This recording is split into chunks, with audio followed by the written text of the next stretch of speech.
CM Jagan కు ఎన్నికల సంఘం షాక్ ఇచ్చింది. ఎన్నికల కోడ్ ఉల్లంఘనపై నోటీసులు జారీ చేసింది.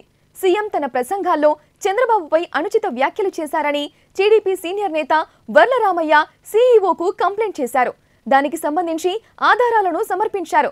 వాటిని పరిశీలించిన ఈసీ చంద్రబాబుపై జగన్ చేసిన వ్యాఖ్యలు కోడ్ ఉల్లంఘన కిందకు వస్తాయని నిర్ధారించింది. దీనిపై 48 గంటల్లో వివరణ ఇవ్వాలని నోటీసులు జారీ చేసింది. ఒకవేళ గడువులోగా నోటీసులపై స్పందించకపోతే చర్యలు తీసుకుంటామని స్పష్టం చేసింది.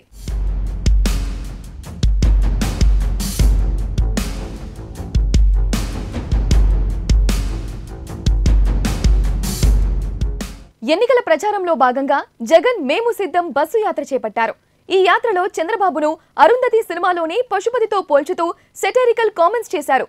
మరోవైపు వాలంటీర్లను విధులకు దూరం పెట్టడం వల్ల 2 రోజుల్లో 31 మంది చనిపోయారని, అందుకు చంద్రబాబే బాధ్యుడని మండిపడ్డారు.